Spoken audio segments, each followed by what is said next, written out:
अपना radio 96.9 FM.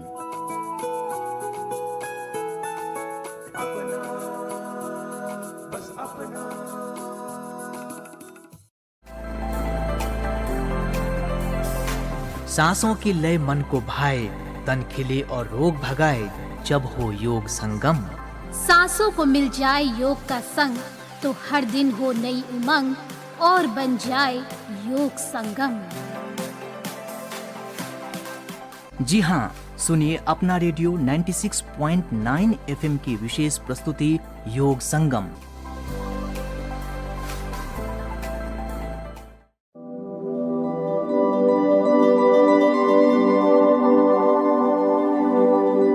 नमस्कार दोस्तों, आप सभी का स्वागत है हमारे कार्यक्रम योग संगम में।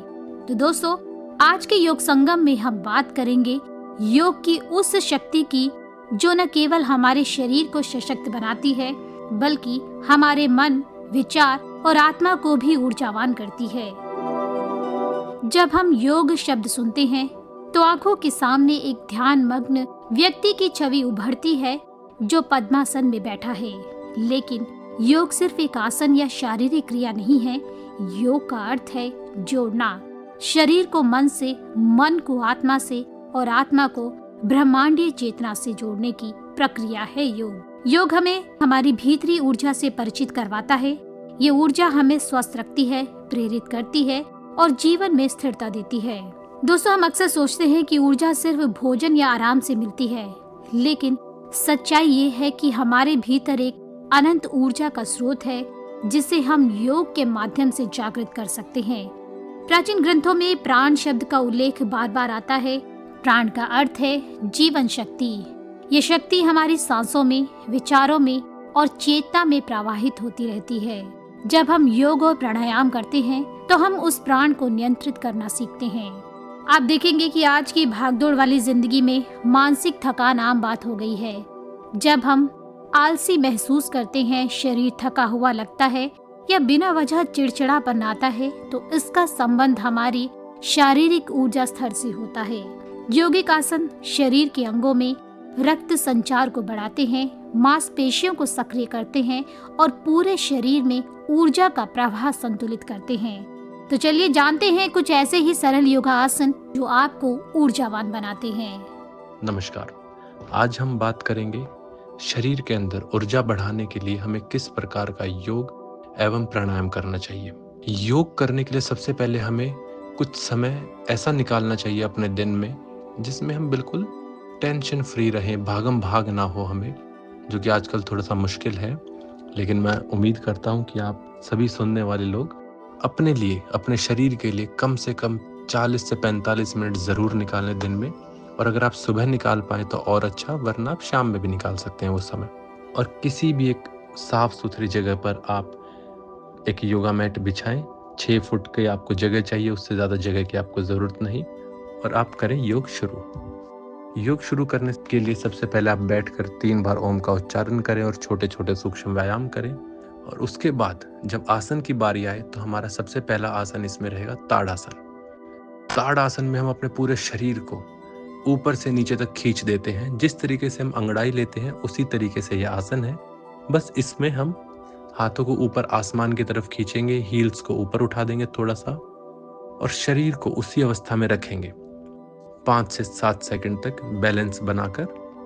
एकदम एड़ियों को पूरा ऊपर की तरफ खींच के रखेंगे और गहरी सांसें लेते रहेंगे। यह आपकी हाइट बढ़ाने में भी इम्प्रूव करता है और शरीर के अंदर एक ताजगी देता है। आप एकदम से करते ही इसको एनर्जेटिक फील करेंगे, जैसा हम अंगड़ाई के बाद महसूस करते हैं। इसी में हमारा एक दूसरा आसन आता है जिसे हम बोलते हैं कटी चक्रासन। कटी चक्रासन हमें 1 से 2 मिनट तक करना है और यह हमारी कमर को फ्लेक्सिबल करता है।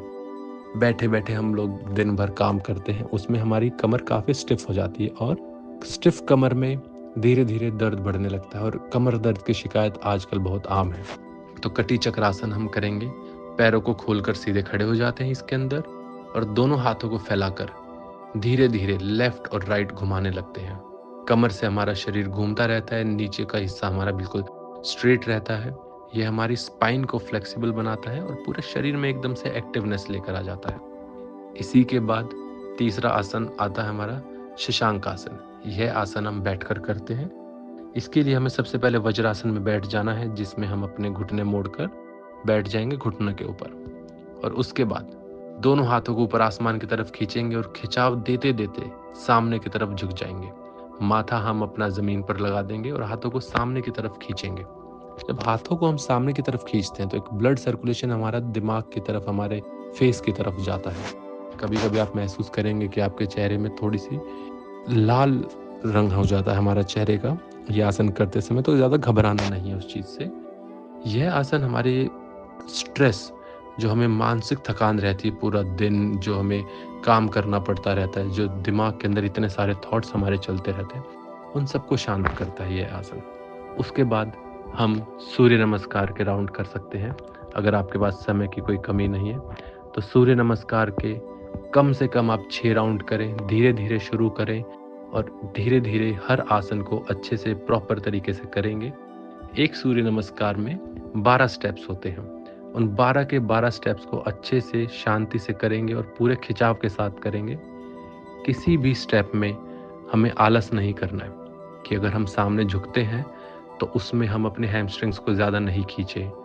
जब माउंटेन पोज करते हैं तो हम अपनी हील्स को ज़मीन पर ना लगाएं, ऐसा नहीं करेंगे।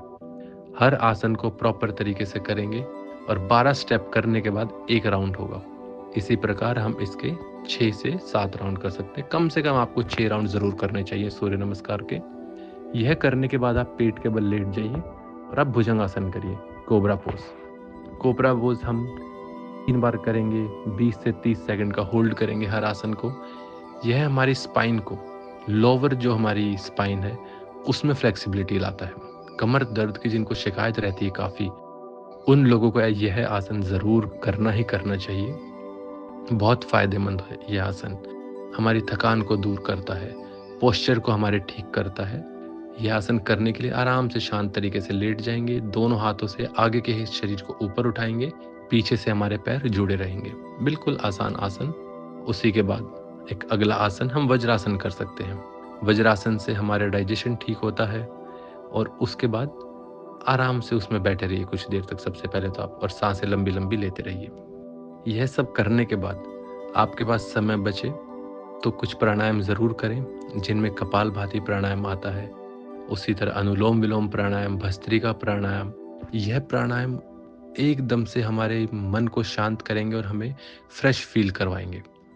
जब हम कपालभाति करते हैं तो हम सांस को बाहर छोड़ते हैं और पेट को अंदर खींचते हैं। एक बार आप सांस बाहर छोड़ेंगे झटके से और उसी समय पेट अंदर खींच लेंगे अपना। इसी तरीके से बार बार हम ये प्राणायाम करते रहेंगे। कुछ ही देर में आप महसूस करेंगे कि शरीर में आपको गर्मी महसूस होने लगेगी। एकदम से आपके अंदर थोड़ी सी ऊर्जा आ जाएगी और इसको हम कम से कम 2 से 5 मिनट तक करेंगे। हमारी थकान को दूर करता है और हमारा डाइजेशन स्ट्रॉन्ग करता है। उसके बाद आता है भस्त्रिका प्राणायाम। अगर आपको लगता है कि आप लेजी महसूस कर रहे हैं, आलस आपको शरीर में महसूस होता है, तो आप भस्त्रिका प्राणायाम करिए और तुरंत 2 मिनट के अंदर आप अपने शरीर के अंदर बदलाव देखेंगे कि शरीर के अंदर आपको गर्माहट महसूस होने लगेगी। आप एक्टिव फील करेंगे एकदम से। भस्त्रिका प्राणायाम करने के लिए हमें बिल्कुल कमर सीधी करके आलती पालती लगाकर बैठ जाना है और आप चाहें तो वज्रासन में भी बैठ सकते हैं और तेज तेज सांसें लेना शुरू करेंगे। 20 से 30 बार गहरी गहरी और तेज तेज सांसें अंदर खींचेंगे और बाहर छोड़ेंगे। जल्दी जल्दी इसको करेंगे। 20 से 30 करने के बाद एकदम आंखें बंद करके आप रिलैक्स हो जाएंगे। जैसे ही आप भस्त्रिका प्राणायाम में आराम करते हैं, सांसों को बंद करते हैं लेना और छोड़ना, आपका दिमाग कुछ सेकंड के लिए बिल्कुल शांत हो जाता है। उसके अंदर कोई विचार नहीं होता। हमें उस पोजीशन को, उस अवस्था को ज़्यादा से ज़्यादा लंबे समय तक महसूस करना है। यह हम बार बार करते रहेंगे। 3 से 5 राउंड हम इसके करेंगे और धीरे धीरे आप देखेंगे कि आप एकदम से एनर्जी महसूस करेंगे। पूरा शरीर आपका गर्म हो जाएगा। अगर आपको हाई बीपी की शिकायत है तो आप इस आसन को इग्नोर कर सकते हैं। यह आसन आप ना करें, क्योंकि इसमें एक ज़्यादा हाई बीपी के जो पेशेंट होते हैं उनको यह आसन करने के लिए इसीलिए मना किया जाता है। एकदम से ब्लड सर्कुलेशन हमारे शरीर के अंदर ज़्यादा बढ़ जाता है। तो यह कुछ प्राणायाम और कुछ आसन थे जिसमें हम सूर्य नमस्कार भी कर रहे थे, ताड़ासन किया हमने, वज्रासन किया और बालासन भी आप इसके अंदर कर सकते हैं और कटी चक्रासन भी कर सकते हैं हमारी कमर को, स्पाइन को फ्लेक्सिबल बनाने के लिए। और भस्त्रिका प्राणायाम और कपालभाति, ये प्राणायाम आप कर सकते हैं। मैं आशा करता हूँ कि आप ये सारे आसन और प्राणायाम अपने घर पर और कुछ समय निकालकर जरूर करेंगे। धन्यवाद।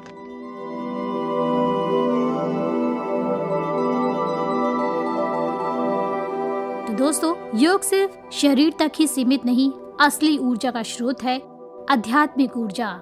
जब मन और आत्मा एक साथ जुड़ते हैं तो हम अपने भीतर एक दिव्य प्रकाश का अनुभव करते हैं। ध्यान के माध्यम से आत्मचिंता और आत्मज्ञान की यात्रा शुरू होती है। यही वो ऊर्जा है जो हमें दुख में शांति, अस्थिरता में स्थिरता और अंधकार में प्रकाश देती है। तो दोस्तों, आज के योग संगम कार्यक्रम श्रृंखला में बस इतना ही। फिर मुलाकात होगी आपसे हमारे योग संगम की अगली श्रृंखला में एक नए विषय के साथ। तो आपको बता दें कि आप हमारा ये विशेष कार्यक्रम योग संगम हमारे फेसबुक पेज अपना radio 96.9 FM, x handle _IIMC और हमारे यूट्यूब चैनल अपना रेडियो 96.9 FM पर सुन सकते हैं। तो दोस्तों, अब मैं आरती लेती हूँ आपसे अनुमति और आप सुनते रहिएगा अपना रेडियो 96.9 FM।